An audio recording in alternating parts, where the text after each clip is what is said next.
اعوذ باللہ من الشیطان الرجیم بسم اللہ الرحمن الرحیم الحمدللہ رب العالمین الصلاة والسلام علی خیر خلق اشرف الانبیاء والمرسلین ابی الزہرا ابی القاسم محمد اللہم صلی علی محمد وآل محمد۔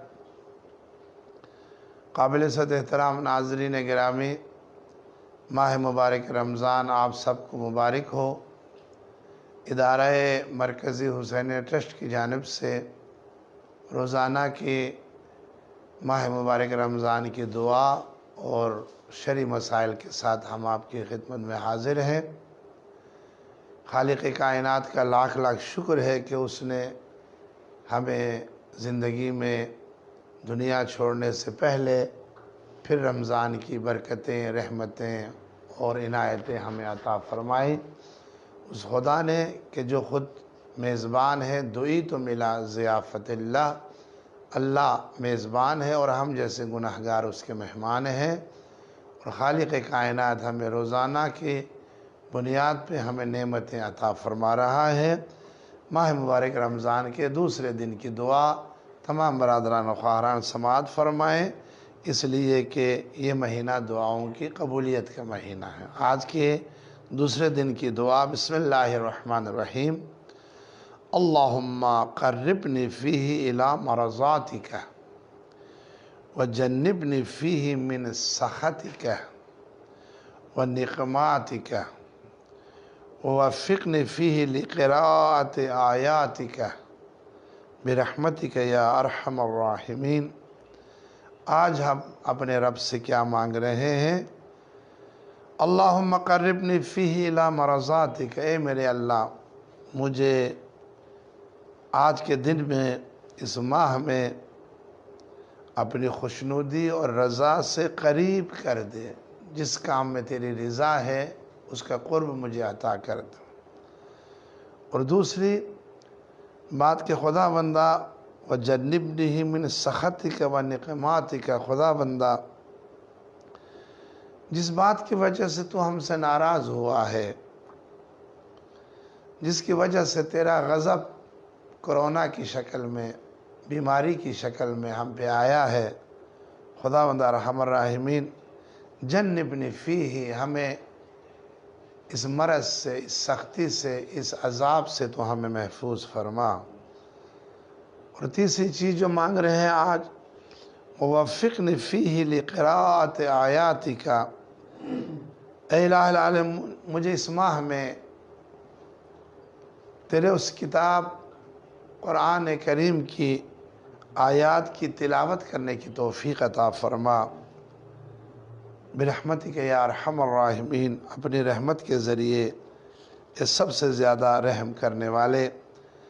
آج کی اس دعا میں جو چیزیں ہمارے پاس ہیں، ایک رضا اور خوشنودی خدا کا حصول، اور دوسرا تلاوت قرآن۔ خالق کائنات کی رضا ایک ایسا امر ہے، میرے امام زین العابدین علیہ السلام نے فرمایا، ارزاقکم عند اللہ اسبغکم علی عیالہ، فرمایا اللہ تعالیٰ کے نزدیک تم میں زیادہ پسندیدہ شخص وہ ہے جو اپنے اہل و عیال کے لیے سب سے زیادہ سہولتیں فراہم کرے۔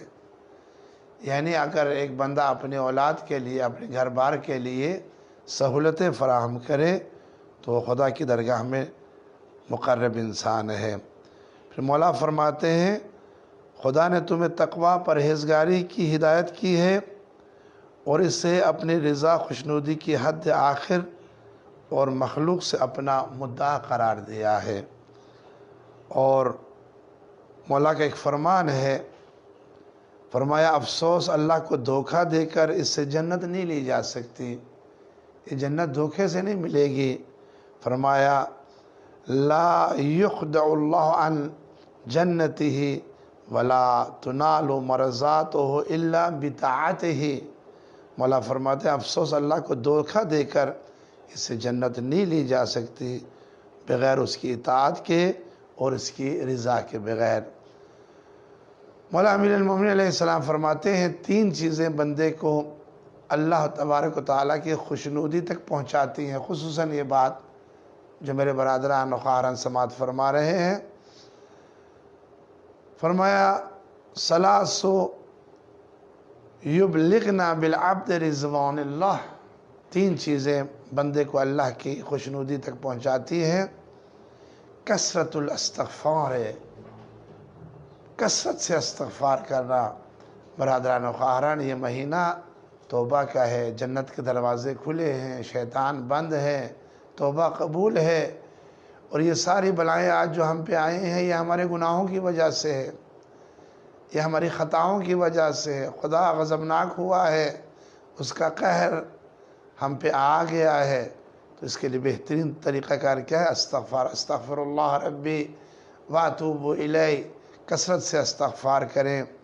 مولا فرماتے ہیں اللہ کی خوشنودگی کثرت استغفار میں، اور استغفار استغفر اللہ ربی واتوب الیہ.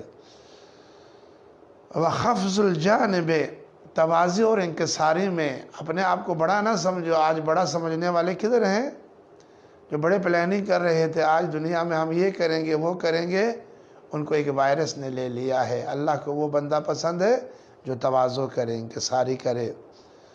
وکثرت الصدقۃ، تیسری اللہ کی رضا، بہت زیادہ اس کی درگاہ میں صدقہ دینا ہے. خدا بندہ ہمیں آج کے اس بابرکت دن میں ان تینوں عمل کو جو مولا نے دیا ہے، کثرت سے استغفار، تواضع اور صدقہ دینے کی توفیق عطا فرمائے. آج کی جو دعا کا دوسرا حصہ جو بڑا اہم ہے وہ تلاوت قرآن ہے. میرے ائمہ علیہم الصلاۃ والسلام اس قرآن کے بارے میں بہت زیادہ ہمارے ائمہ کا فرمان ہے، خصوصاً تلاوت قرآن کے بارے میں.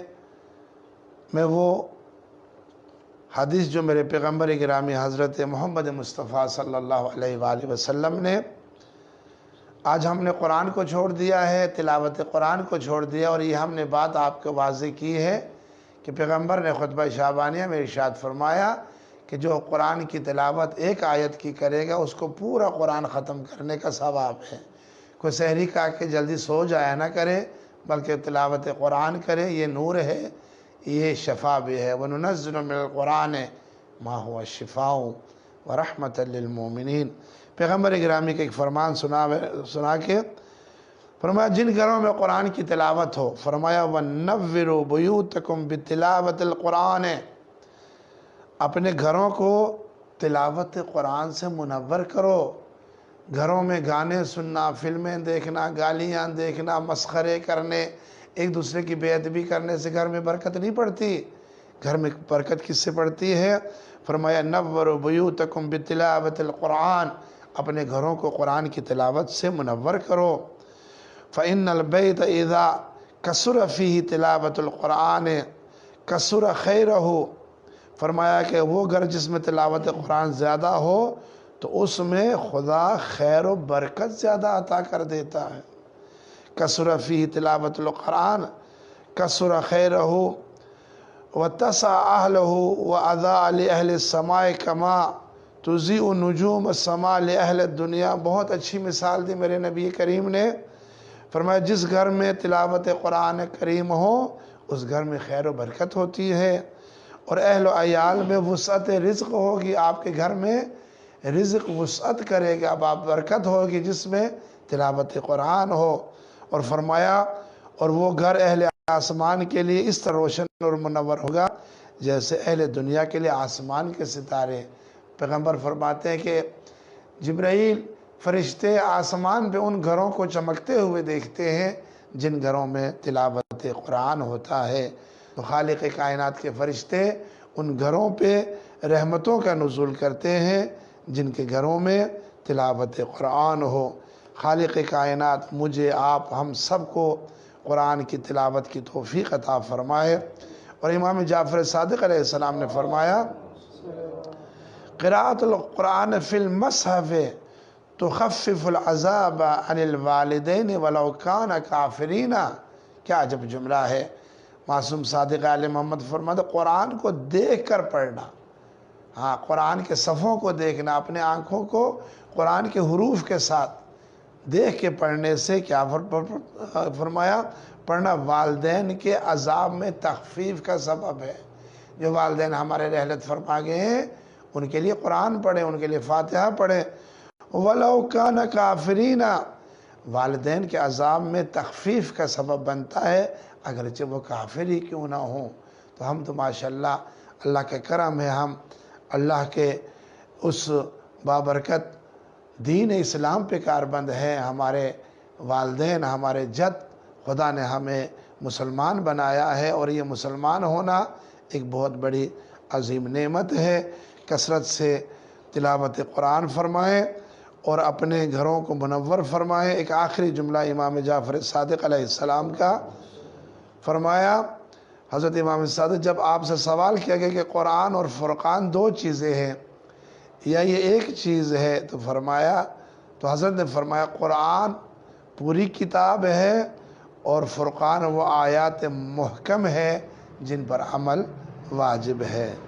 خالق کائنات مجھے اور آپ کو تلاوت قرآن کی توفیق عطا فرمائے، اور اس ماہ مبارک رمضان میں زیادہ سے زیادہ گناہوں سے بچنے کی توفیق عطا فرمائے۔ ایک شرعی مسئلہ بیان کر کے آپ سے ہم اجازت لیں گے۔ کل میں نے آپ کی خدمت میں نیت کے بارے میں بتایا۔ رمضان کے روزے کی نیت شرط ہے۔ نیت زبان سے جاری کرنا ضروری نہیں ہے، بلکہ آپ ایک عمل کی طرف متوجہ ہوں، یہی نیت ہے۔ آپ سحری کے لیے اٹھے، آپ نے کہا روزہ بند ہو گیا، ختم کرو، یہی نیت کافی ہے۔ لیکن اگر کوئی سحری نہ کھائے تو نیت کی آخری جو وقت ہے وہ زوال سے پہلے ہے۔ زوال شرعی یعنی 12:05 پر آج کل زوال شرعی ہے۔ اس سے پہلے کوئی جاگ جائے، کسی نے سحری نہیں کھائی، تو لوگ کہتے ہیں جی آقا صاحب میں نے روزہ نہیں رکھا اس لیے کہ میں سحری نہیں سکھاتی، میں بڑا غضب ہو گیا۔ پھر تو سحری نہ کھانا روزہ چھوڑنے کا سبب نہیں ہے۔ اگر آپ سحری نہیں کھا سکے تو آپ اٹھ کے نماز فجر پڑھیں اور آج کے دن کے روزے کی نیت کریں، اور اگر نہ کر سکے تو آپ 12 بجے تک بھی آپ نیت کر سکتے ہیں۔